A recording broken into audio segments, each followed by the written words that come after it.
Why one need philosophy in life but not religious texts like Bible, Gita, Quran, etc. Philosophy అనేది లైఫ్లో చాలా ఉపయోగపడుతుంది. అన్ని రకాల ఫిలాసఫీస్ గురించి తెలుసుకోవడం ముఖ్యం.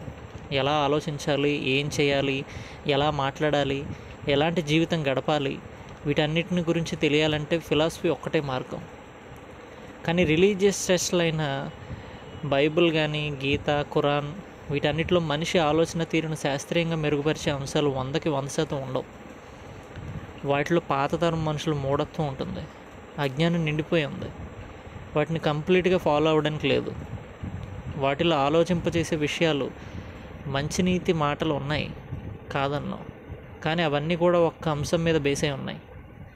దాన్ని ఫెయిత్ అంటారు. నీ రీజనింగ్కి పని చెప్పకుండా నీ కోరికలు, నీ ఎమోషన్స్తో ఫెయిత్ నింపేసి దాని మీద కట్టేశారు ఆ రాతలన్నీ. వాటిని కంప్లీట్గా ఫాలో అవడానికి లేదు. మరి ఫిలాసఫీ అంటే ఏంటి? ఈ రిలీజియస్ టీచింగ్స్ ఏమైతే ఉన్నాయో వాటిల్లోంచి ఫెయిత్ని తీసేసి రీజనింగ్ని యాడ్ చేసి కొన్ని ఫిలాసఫీలు తయారయ్యాయి.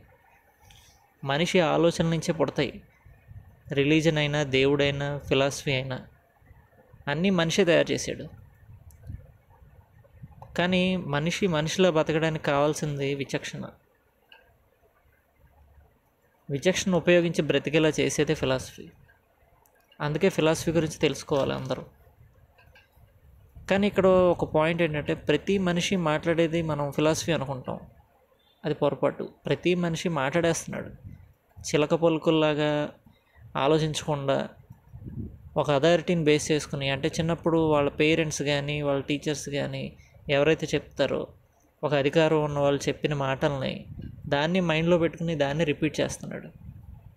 దాన్ని ఫిలాసఫీ అనుకోకూడదు. కానీ ఖచ్చితంగా ఫిలాసఫీ గురించి తెలుసుకోవాలి. అన్ని రకాల ఫిలాసఫీల గురించి తెలుసుకోవాలి.